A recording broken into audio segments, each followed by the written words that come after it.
This is the Hannibal TV show on the Barn Burner TV network, which is Zingo TV channel 250. You can get the Zingo TV app and Barn Burner TV apps on pretty much anywhere you can get apps. It is on Roku as well. And there is a podcast version of this if you go to the Barn Burner Network website. Today, as my special guest, I have three-time and reigning Canadian champion of Great North Wrestling, the most popular wrestling company in Canada, Jeremy Prophet, also known as Black Dynamite. And my co-host today is a man that's appeared on Just for Laughs. He has a book coming out next year. Alex Wood, who is a great comedian. I've seen him many times perform. We can bring him on now. Very funny guy that I first met back when I was bouncing at Yuck Yuck's Comedy Club. How are you doing today, Alex? I'm good, buddy. Thanks for having me. Pleasure to see you again. How's the comedy business now with all this COVID stuff going on? It's in my backyard is where it is. I had to do shows in my backyard all summer. That's how desperate we were. I saw some of those videos. How did that work? You just invited the neighbors? Yeah, I mean, I went on like the neighborhood Facebook group. We all combined our 7 fans each too, and then we got a regular crowd going. It was actually really fun. Just one of my neighbors wasn't a fan. That was it. I guess it's like backyard wrestling, but backyard comedy. Oh yeah, definitely. It was. How have you wrestled in a backyard before? When I was a kid, yeah. Yeah. Okay. So have I, and it is very similar. Really, that's interesting. So I guess you're not going to continue that through the winter, and also your neighbor complained. The neighbor we're just going to do a rivalry with, I think. We got a feud going. They have kids. The kids were pretty loud during the last show. And we've just decided that we're going to cater our material towards a more adult-oriented, if you understand what I'm saying. Like, basically, we're just going to start yelling, like, just reprehensible things every time we hear the kids out until they bring them inside and we can do the show. Now, you have a book coming out next April, I believe. Is this going to be a book about your comedy career, or is this just going to be a book about another subject altogether? It is a kind of about comedy. I mean, yeah, it's a memoir about like drugs and alcohol. So it's all about because I'm sober now, and it's kind of just about how I quit everything that I quit, while also a lot about my career too. I see you got a punching bag in the background. Is that for MMA or boxing training? No, I that's for crying. I just cry at the bag, and then look at me, Hannibal. You think I got anything going on at the bag? Are you kidding me? No. Yeah, I mean, I bought the book's kind of about that too. It's called Float Like a Butterfly, Drink Mint Tea. I got into boxing a lot when I got sober. I mean, doing it, I've always been a fan.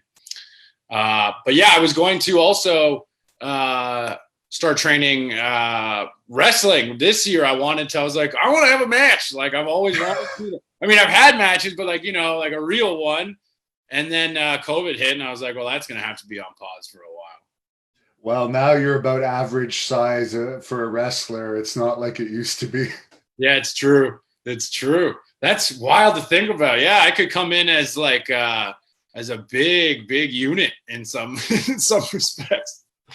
Yeah, they brought Sting back to AEW this week, and there was a lot of comments. Are they going to let him stand beside the most of their roster, who's not very big? Well, what's Sting, like 6'4"? Like he's normal, like back old school. Yeah, so he is going to tower over them. Yeah, because they're big. Their big guys are like Wardlow, right? And he's probably like that size. Yeah, and like he's one of their top 3 biggest guys. As far as boxing, did you see the Roy Jones Jr. Mike Tyson fight? Apparently it got over 1.2 million buys. It did. It's like the second highest buy rate this year of any fight pay-per-view. It did 300,000 more than Wilder Fury 2. Like the heavyweight championship, a blood feud between two guys who can talk. Like it was all there. And one's from the UK where boxing is there's nowhere it's bigger. And Deontay Wilder is a meme machine, you know, he's just a walking, talking meme. And they couldn't even crack 1 million. And then Tyson, Roy Jones. I think a lot of it's that the Jake Paul kid or whatever fucking Jake Paul is right. Jake, there it He's is. got a huge following. So I bet you a lot of it is that. But I did watch it. Mike looked way better than I expected. Roy's style, Roy hasn't looked good in 10, 15 years anyways. So, but it was really entertaining. I didn't expect it to be that entertaining. I really thought it'd be complete trash.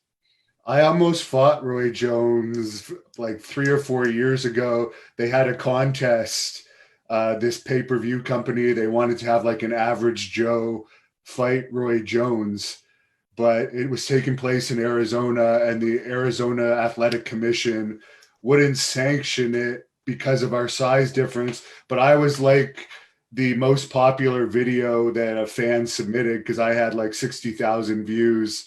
The guy that they ended up using only had like 12,000 views. He knocked him out in the second round, but I'm a little disappointed because what do you have to lose going in there against Roy Jones Jr.? Oh my God, of course. Yeah. I mean, it's just to do it is like a lifetime accomplishment. Yeah, it would have been a good one. I know that the comedy crowds can get pretty rowdy from time to time. Have you ever had to get into it with any fans at a comedy show? No, the closest though was on my birthday at Yuck Yucks Ottawa 3 years ago. I was hosting, and right off the top, like it's still so crazy. I just introduced the show. All I said was, "Hey, how you guys feeling tonight?" We are like less than 20 seconds into the show, and this guy in the front row yelled out, "I'm bored." So confusing. Be like I was just so thrown off, you know. Like at first, I thought it was funny, so I laughed, and then I turned to him and I tried to say, "Sir, you just set a world record for fastest heckle of a comedy show." And I got halfway through it, and he just yelled out, "You're a virgin." So he had some nice big brows on him. So I was like, okay, I mean, now I have to. And I was like, "Sir, to have eyebrows like that and the confidence to sit in the front row, and heckle?" And the place really liked it because he was being an asshole, and that set him off. And he just started yelling "virgin," and I was like, "What is going on?" And then it turns out it was like his whole birthday party was there too. He had like his 15 boys with him. So I was really now like, I'm going to, just for the sake of the show, figure out how to navigate this. You know how it is. You used to bounce there. And then I tried, but he just wouldn't give me a thing. And then I like moved the mic stand like I was going to come. And then you probably remember Dave, huge bouncer. Yeah. He runs over, and then 3 more running right behind him. And those guys all got up for a second, and I was like, is this about to be like 15 on 5? Like, this is crazy. We're going to need the audience to come in. And then, yeah, those guys were just fake tough guys. Like, as soon as the big bouncers got there, all they did was make a scene and then leave and break stuff on the way out, but they didn't throw us. But I thought it was going to happen. Like, I was so ready to like stage dive even. It was nuts. And they broke this like window on the way out. And I was on stage. This is all like 2 minutes into the show. There was just nothing I could do as well. Like, and then you had to recover. And I lost it too. Like, it was funny for as long as I could make it funny. But then when it was really close, like I started like, I put the mic in the stand and I was jawing. Like I was like, I was like, I don't know what I can and can't say. Yeah, you can't swear on this one, but yeah. So I was just going off. And then had to like, they get thrown out, the glass is broken, like Stone Cold just walked in. And then I just had to turn back to a sold out crowd, grab the mic and be like, "So anyways, dating's tough, right?" And the transition was like wild. No. And then once in Abbotsford, BC, they call it Stabbotsford. That's the nickname of the town. And they were on the Friday show, two guys in the crowd got into a fight with each other. And because one guy was backing me up, telling the other guy to shut up. And then they fought, but that's it. That's 2 close times, but that's about it. Yeah, I was surprised, actually, the tension that can happen at comedy shows. I was thinking, oh, this is going to be easy. Everyone just comes to laugh. But sometimes the people getting heckled don't take it well, and also they harass the comedian to the point where you gotta ask them to leave as well. Well, they all think they're going to be part of the show, right? Like, the similarities between comedians and wrestlers are like endless, and the way the crowd thinks they're part of the show. How do you feel about that? Like, I mean, I think in wrestling they are part of the show, but maybe I'm just like an idiot comedian heckler, who's like, we're supposed to yell out things at wrestling. Oh yeah, I mean that's the whole point of wrestling, to get your inhibitions out, and you don't have to worry about any negative feedback happening to you. But it's not quite like that anymore. I mean, I've heard Sami Zayn had a guy thrown out of a WWE show for making a gay comment about him, whereas in the old days, Disco Inferno would have the whole crowd calling him that, and it was no big deal. But times have changed. I'm sure it's changed for comedy too. There's probably less jokes you can make even since you started, with all the tensions these days. Yeah, definitely. And it's gotten so much better with comedy. I mean, so many people do think that yelling out is part of the show, like heckling, like, oh, I'm helping. But back in the day, everyone thought that. Like, heckling was just part of the show. And then it took like 20 years of the art form to be like, stop doing this. I got to ask you, what's the funniest thing you've done during your drunken days when you had all those issues? Yeesh. Oh, my. Oh yeah, all right. Puked on stage in Ottawa. That's probably. Oh really? That was also less than 2 minutes into the show. Yeah, which if you've never been to stand-up comedy, I can't stress how irregular that is to begin the show. I was hosting. I was actually like super hungover from just a 3-day like whiskey and worse things bender. And I went to the club, and I got there, and I just hadn't eaten in so long, and I was so messed up already. And then I just tried to chugged a bunch of coffee, and I chugged a bunch of booze to try and wake myself up, and it didn't really work. And then I just went on stage. I still felt fine, but then as soon as I introed the show, I was like, hey, so your headliner Andy's in the back of the room. Crowd claps. You've been doing it. And then I was like, so anyways, and the best part is, this is the first line of the joke that I tried to tell. I went, so I recently joined a gym, and then I say that, and then turn to my half-empty pint glass and just vomit into it. And it right away fills up the pint, and I was like, oh God, please tell me I don't have any more. And then I don't know how they got it up so quick, but the doorman of the club already had a garbage can on stage. It's like he knew it was coming or something. And then as soon as it got to the stage, I wave off the garbage can. I was like, no, I'm not going to need that. And then, a ton, a full, cartoon amount, very forceful. At least 4 of those come out. And the crowd's silent. A couple people yelled out, what the hell? But it was silent. And then Nick, the doorman at the club, knew that the microphone, he's like, hey, do you need anything? And the whole crowd heard it. And then I was like, yeah, maybe a ginger ale? My tummy hurts. And then that got a big laugh. And then I kind of just reviewed I was like, okay, guys, I'm going to do the show. Everything's fine. Stay calm. I kind of just riffed. And then they really started coming around, and the show ended up being great. But I had to clearly keep addressing it.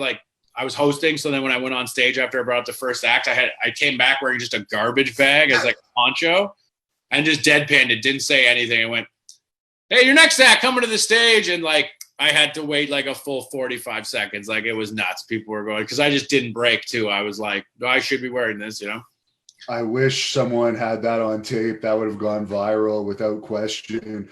Yeah. I remember Tom Green did a bit once. Is he funnier when he's drunk? And he got drunk and tested it out. In your opinion, are you funnier when you're drunk? No, it's easier. So maybe, you know what it is when you're drunk, you're putting up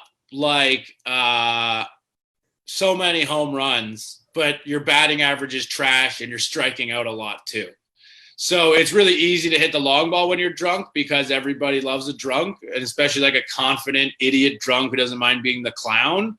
But you're not making any like deep belly laughs where it's like smart and you're in on it for the right reasons, if that makes sense, you know? I mean, it can be like steroids for stand-up comedy and for being funny, though. There's no denying it. But I think ultimately I'm better without it. I see. And as far as wrestling, how did you first get into wrestling? Oh, geez. I can't remember. I just was like, as long as I have memories of wrestling. Like, I mean, so I grew up in Hulkamania, like the height of it. I'm born in 1986, right? So I had the Hulk Hogan and the Ultimate Warrior, like, buddy. Yeah, I don't know, man. I loved it so much. It was just always there. I can't even tell you how I got into it, just right away. Who was your favorite when you were growing up? Bret Hart, for sure. Like, and I was such a mark for him, and like it made me miss. Like, I hated Stone Cold even when Bret left to WCW, right? Because you're trying to figure out how it works, and especially in the 90s, there's no like dirt sheets that we're all reading and stuff. And I'm like 10 and stuff. So I know that Bret Hart and Shawn Michaels legitimately don't like each other. Yeah. And you see how good they are together, and you can see that animosity is there. And then you see the way that Stone Cold Bret feud, all the way from that Survivor Series to that WrestleMania, is amazing. And it seems so real. I thought for sure they hate each other. Stone Cold, he doesn't actually respect them. These are shoots. These aren't works. And I hated Stone Cold for his whole run. It wasn't until he was on like Off the Record, or Bret was. One of them was on, and it was like, oh yeah, one of my best friends in the business is Steve. And I was like, what? I thought you guys hated each other. That's how much I was into Bret Hart. Yeah. There's been a lot of funny characters in wrestling, but in a bad way. Who do you think, who would be like your top 3 most ridiculous gimmicks that you've seen? Oh my God, that's a great question. Beaver Cleaver. Beaver Cleaver is going to be there for number 3. That was his name, right? Beaver Cleavage, right? Beaver Cleavage, yeah. That was a terrible gimmick. He's number 3. He wanted to have sexual relations with his own mother. It was very heavy-handed. That was, that one was, that was a lot. Billy and Chuck, I would say, for somebody growing up in the suburbs in that day and age, at that age, to even me be like, well, this is really messed up that they're doing this. That's just what's coming to mind. I mean, Katie Vick, obviously, that's like a favorite. I was watching that Raw. I was watching it, and I couldn't believe because you just knew, like, this is all, like, Hunter thinks this is hilarious. Like, he thinks that this is like an SNL sketch, and it was just so cringy. I wasn't, like, offended. Necrophilia, I don't care. That's not on par. But it was more like, it's just so bad, you know? I think all the comedy they try and do is bad comedy. That's the problem. I don't think they actually have comedy writers writing that.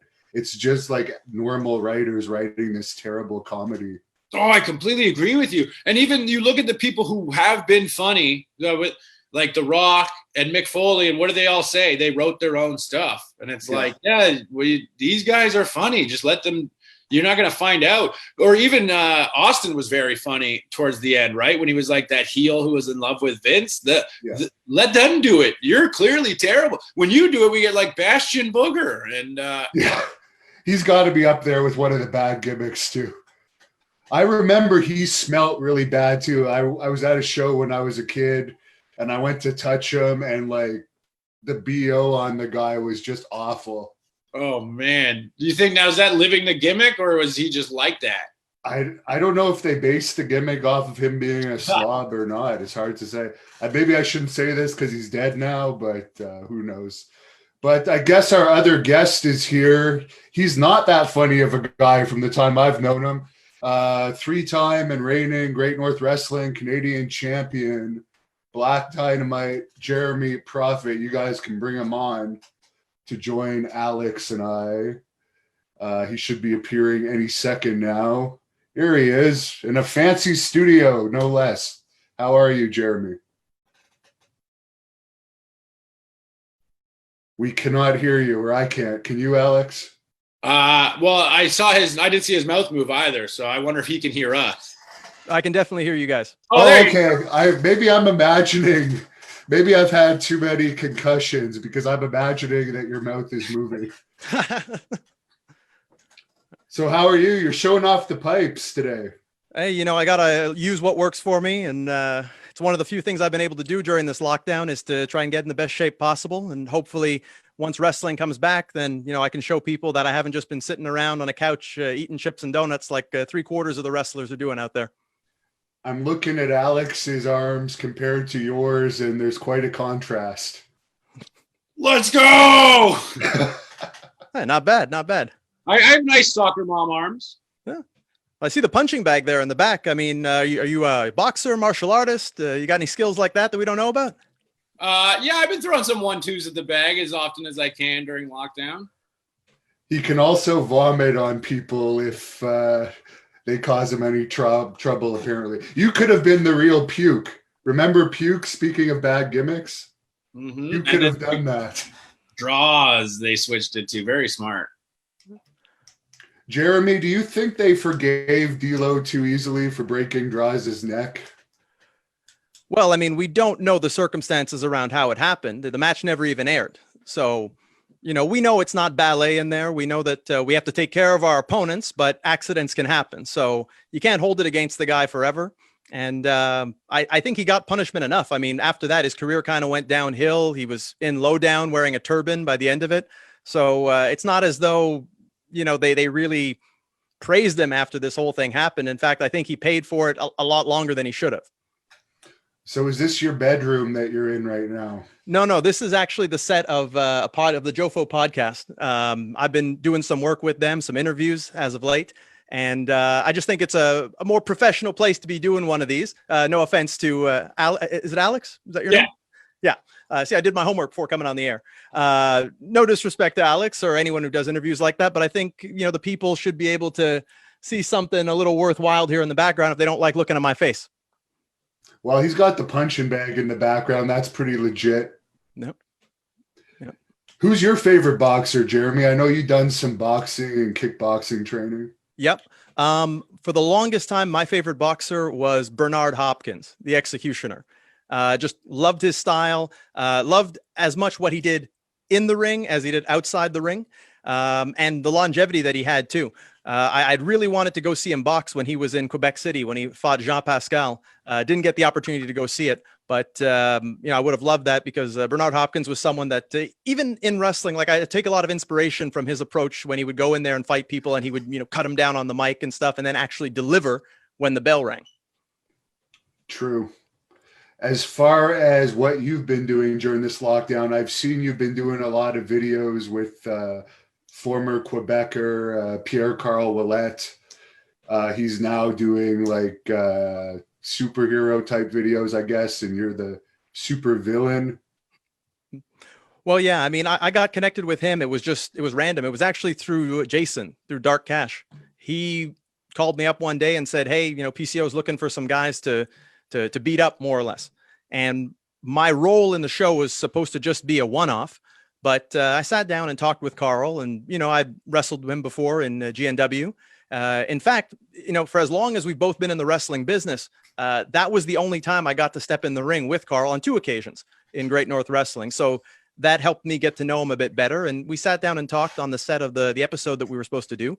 And him and Destro just said, well, we need a villain. We need a main character for us to go after. And, we'd like to offer it to you. So I was thrilled by that. Turned it from a one-off into, I think I appeared in something like, 12 or 15 episodes. And it's a lot of fun to get to work with him. And not only am I a character in that, but I also pitch in on the creative side too. So there are some things that you see there that are my ideas. But yeah, that's been something that's been occupying a lot of my time. It's kind of replaced wrestling since we're all under lockdown here. Aside from that, there's not been much connection that I've had with wrestling other than that and doing a few podcasts here and there. I see. I was asking Alex earlier about the 3 lamest wrestling characters he's seen over the years, and I'm curious what yours would be.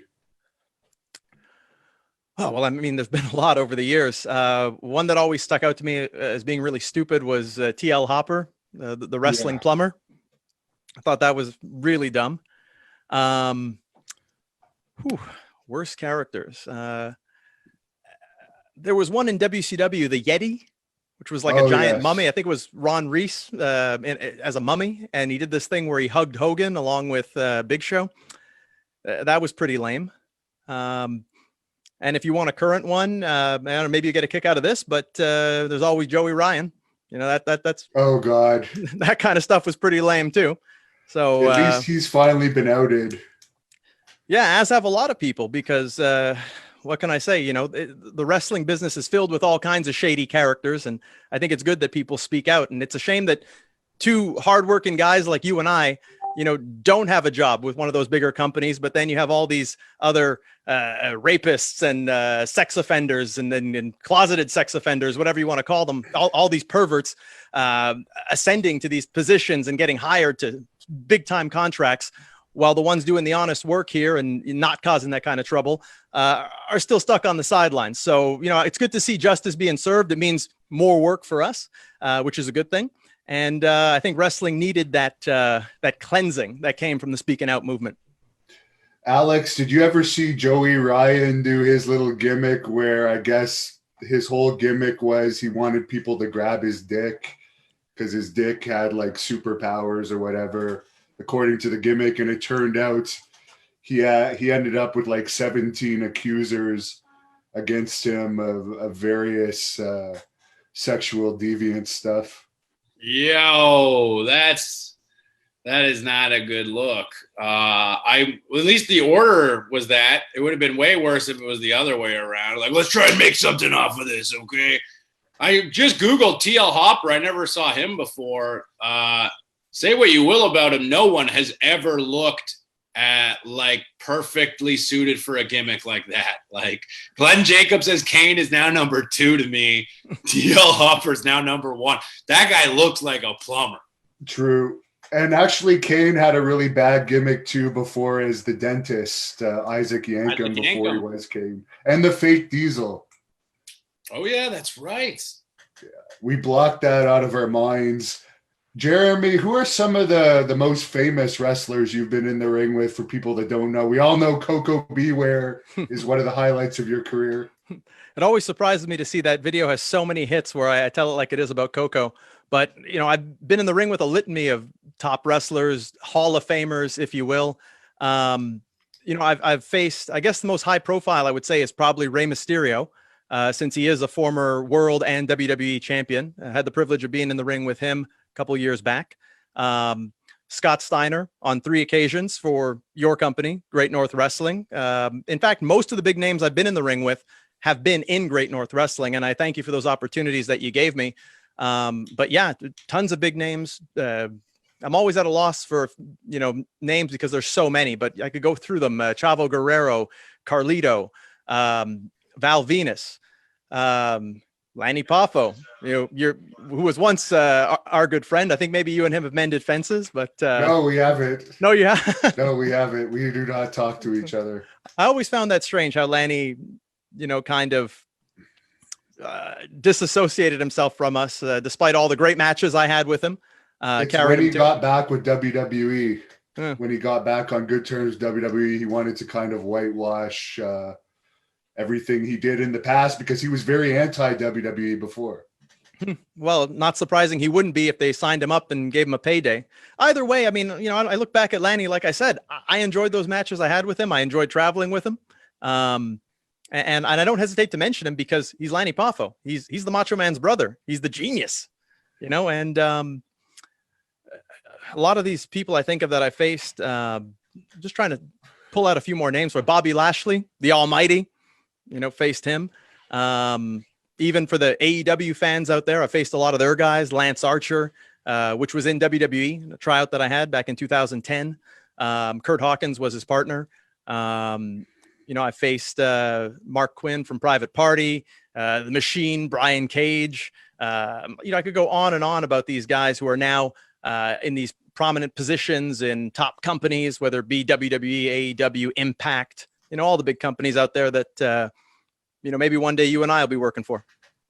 Sylvain Grenier too, who was recently fired by WWE as a producer. I guess probably Pat Patterson probably got him rehired there, and when they found out Patterson was about to go, they probably got rid of him.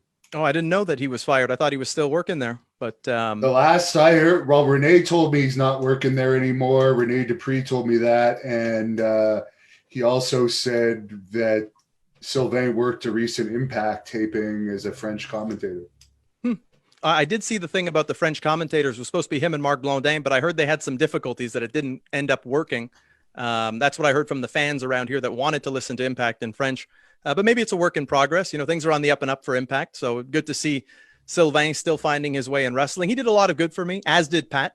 They helped me with a lot of tryouts. I've not had very much help in the wrestling business.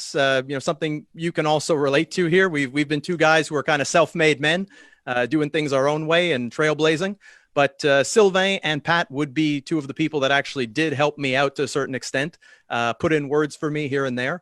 And I do feel my first tryout I did in Florida, because they refused me initially. If you can believe that, a talent of my caliber, and they refused me. But that was the one Jinder Mahal was signed from, right? Yes, correct. The one where I had faced Jinder in the final match of the camp, and he was hired. I was initially refused, and then they changed their mind. And somewhere along the lines, I know that Sylvain had said that Pat had spoken to them, and so that's the way it happens. I mean, for a fact that he had a lot of influence, Pat Patterson. He thought very highly of you at the camp that you had done for WWE, which was the one just before. And, I've heard it said that WWE is kind of, it's like the mafia, it's who you know and who can get you in. And if it's someone with enough stroke, then what they say goes, and that's all there is to it. Now, speaking of stroke, Alex, did you ever hear about Lanny Poffo's secret talent? No. Jeremy, I know we had to take this video down before because at that time, Lanny and I were on good terms, but could you tell the story, keeping in mind that we're on TV here?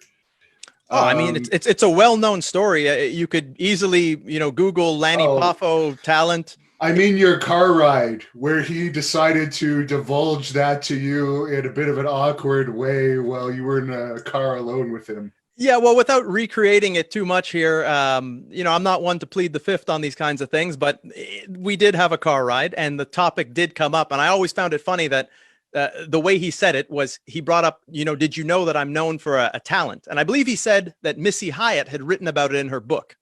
And by the way, did you ask Missy Hyatt about it when you had interviewed her? I did not. I'd wiped it out of my memory by that time. See, this is why you should let me, submit some questions to those interviews, or maybe I should pay attention more and get those in there, because she was a credible source on that, where she mentioned Lanny Poffo, Virgil, and I want to say Too Cold Scorpio. Sid confirmed the Virgil. Oh, yeah? Yeah. I never heard that about Scorpio. Well, Mick Foley wrote about Scorpio in his book.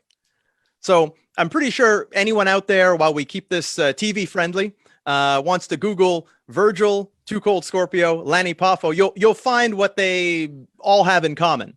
And so Lanny kept going on about this talent that people seem to believe that he has. It's an urban legend at that point. And he mentions it, and I decide, well, I'm not going to just go ahead and say that, because maybe benefit of the doubt, he might be referring to something else. So this was before it was out on YouTube, by the way, because this was still fairly early 2000s, right? Yep. You couldn't just Google it and a million videos show up. Yeah, this was pre-YouTube, pre-HD TV even, if I'm not mistaken. And so he had mentioned this urban legend, and then he went on to describe what he referred to in his own words as autofellatio, which I think we can say that on the air. Yeah. And so he describes that, and, we have a little laugh about it. And then he just kind of turned to me and he said, but the truth is I can do it. And whether it's that I'm, just that flexible or just that well endowed, it can be done. And that's really all it is, So again, it's something that I'm sure, if you get a hold of Missy Hyatt again, I'm sure you could ask her, and I'm sure she could either confirm or refute that. But I mean, I got it from the horse's mouth. Whether it was true or not, I don't know, but that's what was said.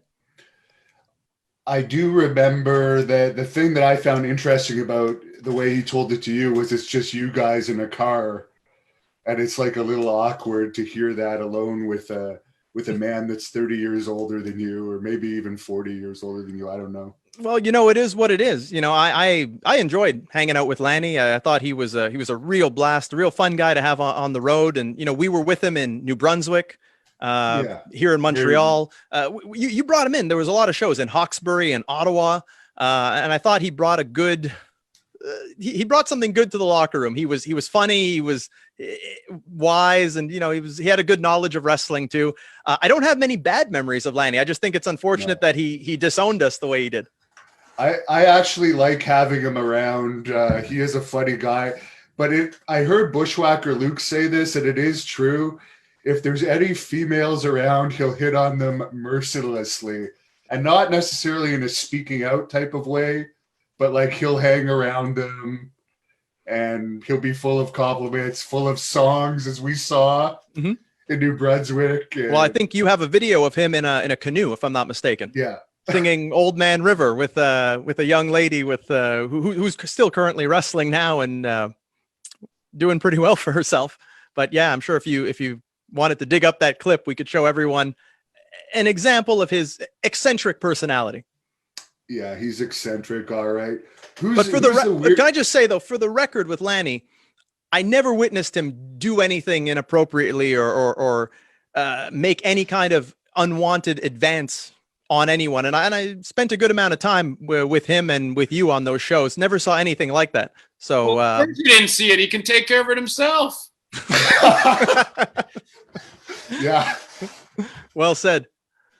I do. The only thing that he did that was, I guess he was helping her when he's helping her out of the canoe.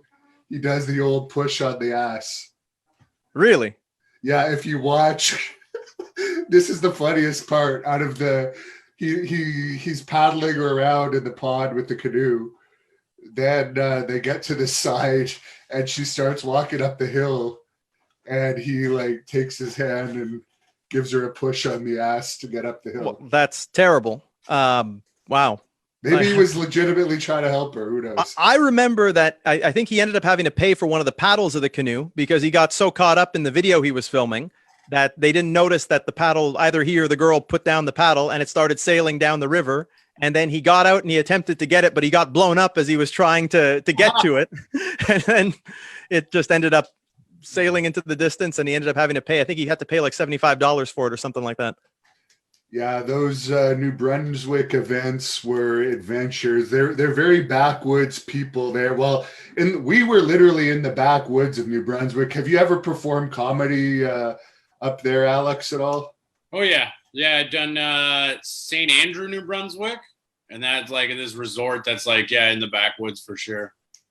Yeah, strange bunch up there. Tell us a joke about someone from New Brunswick. So wait a second. Let me think. Where New Brunswick? I always get them all confused. You know what I mean? It's not Nova Scotia. It's above Quebec. Yeah, no. Give everyone a geography lesson. It's always New Brunswick and Nova Scotia that get me. But when I was in New Brunswick and I was just finished a show and I was drinking with the dude, and what the hell's his name again? But anyways, actually, I probably should. Well, anyway, so we're talking, and then I was like, oh, he tells me his last name. And I was like, oh, do you know actually my Colin O'Brien? And then he was like, no, we all don't know each other out here. That's not how it works. Like, I was like, okay, sorry, man. And then he's like, well, what do you he got actually mad at me. He's like, everybody on the East Coast, like that's like racism. I was like, okay, it's not racism, but I was like, I get what you're saying. I'm sorry.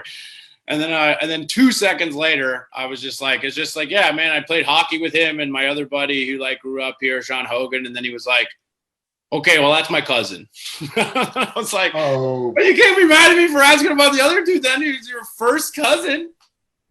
That's just like with Jeremy. I'm sure you can identify with this. Wrestlers in Canada, if you go to the US or you go to the UK, they seem to think that we're all friends and we all know every single wrestler in Canada, like from the bottom of the card to the top. Yeah, I don't think they realize how big the country is, but I think that that's a geographic thing for just about anywhere. I mean, if I know a wrestler from England and let's say he's from Leeds, to me, you know, London and Manchester and Northampton and all these places, they all just kind of blend into one. I wouldn't think their scene is as big as it is, but it's like here in Canada, you know, maybe the people in Quebec and the bordering states, bordering provinces like Ontario, New Brunswick, there might be some overlap, but you know, 3/4 of the people out west, you know, we don't know who they are. We don't know their scene. I couldn't even tell you one wrestler from BC, and that's just me. You know, like it's not that big of a scene, and not everyone can go everywhere because there's so much distance in between it. It's not like in the US where it's closer knit and closer followed. First of all, Alex, I just have to tell you I'm being spanked here or scolded by the producer because you said the F word. So we apologize for that. But Jeremy, what's the funniest thing you've seen happen at a Great North Wrestling event? Mine was the infamous Rock Desjardins match that you had. I actually went over that with my team here, with my producer and co-hosts. We watched it, and we were actually wanting to do an alternate commentary version of that, where I kind of go more in detail about the whole thing. Definitely got a good laugh out of the crew. But yeah, that's too long of a story to tell on here, but maybe we'll tell it another time. My favorite moment to this day is the 6-man tag that you did against 3 guys from up here in Quebec, where you did the atomic wedgie on one of them. And literally, and Alex, you should go find this clip because it's hilarious. Did it go over the head? So he did a wedgie to this guy and pulled his boxers over his head to the point where it's choking him. So keep in mind, he's still wearing it.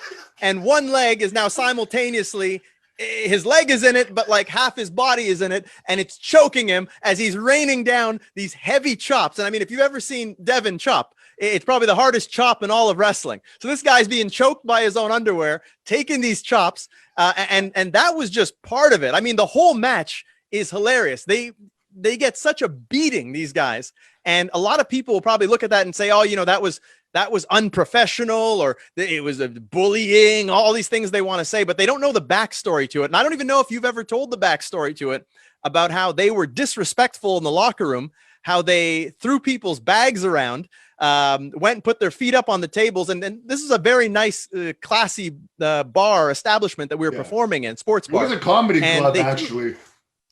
I kind of thought it was a sports bar. But half of it was a sports bar, half of it was a comedy club. Oh, my producer here actually has the clip. He wants to try to embed it so people can see. Oh, we can't. He disabled it. Okay, no, it's been disabled. We can't do it. I remember that they disappeared after the show, though. I never saw them again after the match. Well, I mean, one of the things too is that right away at the start, I think you got tagged in. One guy was in a t-shirt. You tore his shirt and chopped him. And you do see on the video, I think he says it in French, but he rolls out of the ring. They go into kind of a huddle and he's like, "Guys, let's get out of here. Let's leave." Right from the first chop. Nothing else, no other damage had been sustained by them at that point. Just the first chop, they already wanted to bail. But this was not just, this was in response to them having been disrespectful backstage in terms of their behavior, in terms of their attitude, throwing people's bags, including Jinder Mahal. They threw him and other Raj, their bags out of the way, took their spots, put their feet up on furniture, just complete unprofessional behavior. And they got a tuning up in the ring, and it was hilarious. It was hilarious and entertaining at the same time. Yeah, I think you wrestled Jinder Mahal in a tag team match that night. I did, yeah. Another former WWE champion that I had the chance to wrestle. And that's thanks to you. We were on a couple shows with Jinder. He's a good guy, and that's what helped with the tryout, is that when they paired us up, they didn't know we had already worked together before. I guess proving that maybe some people in Canada, whether East or West Coast, do end up meeting up and know each other. And maybe they assume the same thing, that we wouldn't know each other, but we did. And that's why the match was good. We had a good amount of trust in there, and knew we could go in and deliver.